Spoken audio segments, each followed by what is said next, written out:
అది మీరు కొనుక్కున్నట్టు లెక్క అనమాట. ఉమ్, అండ్ ఒక్కోసారి ఒక రాత్రిలో పెరిగిపోతూ ఉంటాయి అనుకోకుండా. ఆ తర్వాత మళ్ళీ అలాగే ఉంటాయి అవును. ఆ నెంబర్. ఉమ్, ఇవన్నీ చూస్తే కొనుక్కున్నారా లేదా అనేది తెలుసుకోవాలి. అది ఒక స్థాయి వరకు, ఒక నెంబర్ వరకే ఈ నెంబర్ గేమ్ అంతా నడుస్తుందండి. ఆ తర్వాత పాట బాగుంటేనే ఇప్పుడు బేబీ ఉంది. 50 మిలియన్లు కొనుక్కోవడం అనేది అసాధ్యం అండి అసలు. అవును. చిన్న సినిమాకి అంత అవసరం లేదు, అంత పెట్టుబడి పెట్టి చేయాలి. అంత అంత ఉండదు కదా. అవును, అవును, అసాధ్యం. 50 మిలియన్లు కొనుక్కోవడం అంటే ఎంతో పెట్టాలి. అంటే అవును, ఆ సినిమా పాటలకు పెట్టే బడ్జెట్‌కి సరిసమానంగా పెట్టేయాలి. అవును. అంత పెట్టుకొని ఎందుకు కొనుక్కోవడం? అవునవునవును. కానీ కొనుక్కోవట్లేదని మాత్రం నేను అననండి. నేను మీతో ఏకీభవిస్తాను. ఓకే. కొనుక్కుంటున్నారు. ఓకే. హ్మ్. ఇప్పుడు దర్శకులే తను అనుకున్న పాటని వేరే వాళ్ళు అసలు రాయలేకపోతున్నారు. చాలా మంది దర్శకులు పాటలు కూడా వాళ్ళే రాసేసుకున్నారు. హ్మ్. ఇప్పుడు 'ఖుషి' సినిమా సెన్సేషనల్ హిట్ అయింది. హ్మ్. విజయ్ దేవరకొండది. హ్మ్. ఆ పాటలన్నీ తన సేవ నిర్వహణ రాసుకున్నాడు. సో, అలా రాసుకోవడం ఒక రచయితగా మీరు ఏం చెప్తారు? తప్పేం లేదండి. హ్మ్. ఇప్పుడు ఒక్కొక్కసారి హ్మ్. దీనికి దర్శకుడిగా నేనే న్యాయం చేయగలను అని ఆయనకు అనిపించి ఆత్మవిశ్వాసం ఉన్నప్పుడు పాటలు రాసుకోవచ్చు. అందులో తప్పులేదు. దాసరి నారాయణరావు గారు కూడా పాటలు రాశారు. జరిగిందే. జరగని విషయం ఏం కాదు. హ్మ్. అయితే నేను ఇందాక చెప్పినట్టు కన్సిస్టెన్సీ ఎంతవరకు ఎన్ని సంవత్సరాలు మెయింటైన్ అవుద్దనేది కాలమే చెప్తుంది. అంటే అన్నీ తానైతే కొంచెం డిఫరెన్స్ వస్తదంటారా? రిపీట్ అంటే అవుతదా? కథ తను కన్సీవ్ చేశారు కాబట్టి, ఆ కథ తాలూకు అవగాహన ఆయనకే ఎక్కువుంటుంది. ఇక్కడ రైటింగ్‌లో ప్రొఫెషనలిజం కంటే కూడా, ఈ కథకి ఇది కావాలి అనుకున్నప్పుడు రాయగలిగే విద్య మన దగ్గరున్నప్పుడు రాయడంలో తప్పులేదు. చాలు. పాటల రచయితగా మంచి పొజిషన్‌లో ఉన్న మీరు, హ్మ్. సినిమా ఇండస్ట్రీలోనే అది కాకుండా ఇంకేం చేయాలంటే? అంటే సరదాగా చేస్తాను తప్పితే ఎవరు సరదాగా యాక్టింగ్ చేస్తావా అంటే అది ఏదో మొత్తం అవార్డ్ విన్నింగ్ పెర్ఫార్మన్స్ అంత దాన్ని మొయ్యలేను గానీ, సరదాగా అడిగినప్పుడు సరదాగా చేయడమే గానీ, ఏది కంటిన్యూ చేయను. అది మీ మనసులో కోరిక లేదా ముందు నుంచి నటుడు కావాలని? లేదండి. పాటల రచయితగా తప్ప ఏది అవ్వాలని నాకు ఏ కోరిక లేదు. ఓహ్! ఈ పట్టుకొమ్మని అలా పట్టుకునే ఉంటాను. ఎన్నాళ్ళైనా సరే. ఎన్నాళ్ళైనా సరే. శాస్త్రి గారు లేని లోటు ఇండస్ట్రీలో కనిపిస్తుందా? ఇప్పుడు దాన్ని ఎవరు భర్తీ ఇది చేస్తారు? ఇది ఒక పరంపరండి. హ్మ్. ప్రతి ఒక్కరు కూడా ఒక తరంలో ఒక గొప్ప వ్యక్తి వెళ్ళిపోయినప్పుడు లోటు అని అనుకుంటానే ఉంటారు. అది ఎలా కొనసాగుతదంటే ఎప్పుడు నన్నయ్య భారతం వదిలేసిన తర్వాత ఇంకెవరు రాస్తారు భారతం? నన్నయ్య లాంటి పండితుడు ఆంధ్ర శబ్ద చింతామణి రాసి అసలు తెలుగు అన్న దానికి ఒక పరిధిని ఏర్పరిచి తెలుగు పరిధి పెంచి భాషను డిజైన్ చేసిన వ్యక్తి ఆయన. ఆయనే 3 పర్వాలు రాసి వెళ్ళిపోయిన తర్వాత ఇంకెవరు రాస్తారన్నారు. తిక్కన వచ్చి 15 పర్వాలు రాశారు. కానీ తిక్కన పద్యం నన్నయ్య పద్యంలాగా ఉండకపోవచ్చు.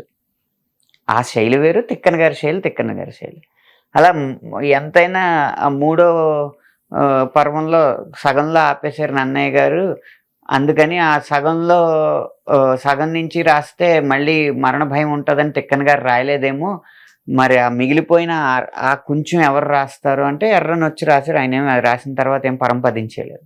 ఇలా చూసుకుంటూ ఉంటే ఆ స్థాయి, ఆ స్టాండర్డ్స్ అనుకుంటా ఉంటాం గానీ, ఆ కాలానికి అనుగుణంగా ఎవరో ఒకళ్ళు వచ్చి పుడతారండి. అందులో ఏ సందేహం లేదు. అలా పరంపరగా కొనసాగుతూనే ఉంటుంది.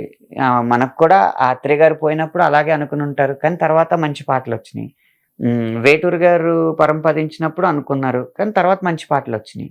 అవును. అలాగే సీతారామ శాస్త్రి గారు గొప్ప సాహిత్యాన్ని అందజేశారు. ఆ సాహిత్యాన్ని మనం సెలబ్రేట్ చేసుకుంటూనే మంచి సాహిత్యం రావడానికి ఏం చేయాలనే విషయంతో భవిష్యత్తును దృష్టిలో పెట్టుకొని ఆలోచించాలి గానీ, గతంలో ఉంటే ఏమవుద్దంటే, అదే శైలికి అలవాటు పడిపోయి ఏ సాహిత్యం వచ్చినా మనం యాక్సెప్ట్ చేయలేని పరిస్థితికెళ్ళిపోతాం. మొన్న ఎవరో అడిగితే చెప్పాను. ఇంక సీతారామ శాస్త్రి గారి లాంటి పాటలు రావడం అసాధ్యం అండి. ఏం చేయాలంటారు? 2 మార్గాలున్నాయండి. మీకంతగా అలాంటి సాహిత్యమే రావాలి అంటే 2 మార్గాలున్నాయి. హ్మ్. ఒకటి ఆయనైనా మన దగ్గరికి రావాలి. మనమైనా ఆయన దగ్గరికెళ్ళాలి. హ్మ్. హ్మ్. హ్మ్. హ్మ్. అంటే ఇంకొక పరిష్కారం లేదు దానికి. లేదు. అంటే ఆయన శిష్యరేఖం గాని, లేకపోతే ఆయన ఆయన పోలికలతో ఇప్పుడు శాస్త్రి గారి లాగా రామజోగి శాస్త్రి రాస్తాడు, లేదా ఆనంద్ శ్రీరామ్ రాస్తాడు, లేదా చంద్రబోస్ రాస్తాడు. ఇట్లా కొన్ని ఉంటుంది కదా. అలా అట్లా సీతారాం శాస్త్రి గారి లాగా సీతారాం శాస్త్రి గారే రాస్తారు, రామజోగయ్య శాస్త్రి గారి లాగా రామజోగయ్య శాస్త్రి గారే రాస్తారు, చంద్రబోస్ గారిలా చంద్రబోస్ గారే రాస్తారు, అనంత్ శ్రీరామ్లా అనంత్ శ్రీరామే రాస్తారు. ఎందుకంటే ఇప్పుడు శాస్త్రి గారిలా రాయడం అంటే ఏంటి? శాస్త్రి గారు తన జీవితంలో అనుభవించిన జ్ఞాపకాలన్నిటి తాలూకు సమాహారం నుంచి వచ్చిన భావావేశంతో ఆయనకున్న నేపథ్యం నుంచి వచ్చిన సన్నివేశాన్ని చూసి ఆయన దృక్కోణంలో చూసి రాస్తారు. అందరూ సివి యోగి గారికి పుట్టినవారు అయి ఉండరు కదా, అందరూ టెలికాంలో పనిచేసిన వాళ్ళు అయి ఉండరు కదా, అందరూ మెడిసిన్ మధ్యలో వదిలేసిన విద్యార్థి అయి ఉండరు కదా, అందరూ ఆర్ఎస్ఎస్లో కొంతకాలం పనిచేసిన వాళ్ళు అయి ఉండరు కదా, అందరూ విశ్వనాథ్ గారి పరిచయం అయి ఉండదు కదా అందరికీ, అందరికీ రామ్ గోపాల్ వర్మ లాంటి పరిచయం అయి ఉండదు కదా. ఇలా రకరకాల ఆ కాంబినేషన్ అంతా కలిపి ఆ శైలి అలా వస్తూ ఉంటుంది. కాబట్టి వీళ్ళ జీవిత నేపథ్యంలో ఏది జరిగిందో దాని ద్వారా వీళ్ళకి ఏ పదజాలం వీళ్ళు పోగు చేసుకున్నారో అదే వస్తుంది. శాస్త్రి గారు లాంటి పాటలు రాయాలనడం, శాస్త్రి గారిలా రాయాలనడం మాత్రం ఒక రకంగా క్రైమ్ అండి. క్రైమా? ఎవరి శైలిలో వాళ్ళే రాస్తారు. రాంగోపాలవరం పాట రాశారు మీరు? రాంగోపాలం సినిమా పాట రాయలేదండి ఇంకా. ఏ ఇంకా అంత అదృష్టం రాలేదు. వస్తే రాస్తారా? అంటే నాకెవరో చెప్పారు రామ్ గోపాల్ వర్మ గొప్ప దర్శకుడే గాని గొప్ప నిర్మాత కాదు అని. అవునా? నాకు ఆ 2 పాత్రలు బాగా ఉంటేనే రాస్తాను. అంటే మీరు గొప్ప దర్శకులకి, గొప్ప దర్శకులకి గొప్ప నిర్మాతలుగా రాస్తారా? డబ్బు ఇచ్చేవాడు కాబట్టి. అంతే, 2 ఉండాలి. గొప్ప సన్నివేశం ఇవ్వాలి, గౌరవ వేతనం కూడా గౌరవప్రదంగా పారితోషికం ఇవ్వాలి. ఏం లేదు, ఇప్పుడు రాంగోపాల్ వర్మ ప్రతి దానికి కళ్యాణ్ బాబు మీద ఇలా పవన్ కళ్యాణ్ గురించి ఇట్లా ఉంటారు. ప్లస్ దానికి మీరు అప్పుడప్పుడు కొంచెం కౌంటర్లు వేస్తా ఉంటూ, పంచులు వేస్తా ఉంటూ. రామ్ గోపాల్ వర్మ గారికి నేను రాంగోపాల్ మీద వేయలేదు, జనసేన మీద ఎవరు జనసేన మీద కూడా వేయలేదండి. నేను చిరంజీవి గారిని ఎవరో అవమానించిన సందర్భంలో స్పందించాను అంతే. ఎందుకంటే ఇప్పుడు పవన్ కళ్యాణ్ గారి మీద పూర్తిగా పవన్ కళ్యాణ్ గారిని ఎవరైనా అన్నా నేను స్పందించాలన్నా నేను ఆయన దగ్గరగా చూడలేదు. కానీ చిరంజీవి గారిని చాలా దగ్గరగా చూశానంటే ఆయన మనస్తత్వం తెలుసు. ఆయన నన్ను మొదటి అవకాశం ఇచ్చినప్పటి నుంచి ఈ రోజు వరకు ఆయన వ్యక్తిత్వంలో ఉన్న ఆ సమతుల్యత అంతా నాకు తెలుసు. కాబట్టి అవగాహన ఉన్నప్పుడు స్పందించాలి. ఇప్పుడు పవన్ కళ్యాణ్ గారి జీవితంలోకి నేను ఎప్పుడు తొంగి చూడలేదు, ఆయనతో పరిచయం తక్కువ అన్నప్పుడు ప్రతిసారి స్పందించడానికి నాకు అర్హత ఉండదు కదా. మీ పెద్దనాన్న గారు ఆయన పార్టీలోనే ఉంటూ మా పెద్దనాన్న గారు కూడా ఆయన మీతో ఉంటుంది కదా కొంచెం ఉంటది. కానీ నిజంగా మా హరిరామ్ జోగయ్య గారి రాజకీయ అభిప్రాయాలకి నా రాజకీయ అభిప్రాయాలకి నక్కకి నాగలోకానికి ఉన్నంత తేడా ఉంది. ఆయన ఏకీభవించారు మీరు ఆయన విషయాలు? అసలు ఏకీభవించింది చాలా విషయాలు. ఎందుకని? ఆయన ఒక సందర్భంలో ఆయన జీవిత చరిత్రలోనే ఒక పేజీలో నేను చదువుతూ నేరుగా ఆయనతోనే అన్నాను అన్నమాట. అదేంటంటే ఆ ఎపిసోడ్ సోనియా గాంధీ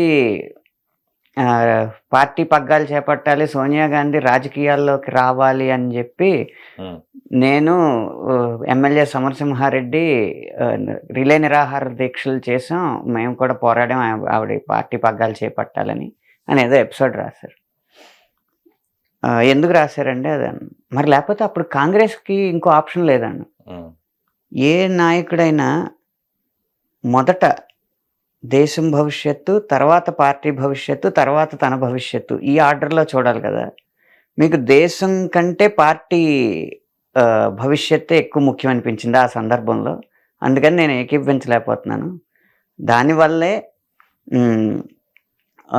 ఈ దేశం యొక్క తత్వం, ఈ దేశం యొక్క నైసర్గిక స్వరూపం, ఈ దేశం యొక్క సనాతన వైభవం, ఈ దేశం యొక్క అంటే ఈ దేశంలో ఉన్న విలువలు, ధర్మాలు, వీటి మీద ఏమాత్రం అవగాహన లేని ఒక వ్యక్తి కేవలం కుటుంబ నేపథ్యం ఉంది కాబట్టి, పార్టీ నిలబడుతుంది కాబట్టి పగ్గాలు చేపట్టాలన్నంత తక్కువ ఇదిగా ఎందుకు ఆలోచించారు? ఒక 100 సంవత్సరాల దేశం భవిష్యత్తు ఎందుకు ఆలోచించలేదు?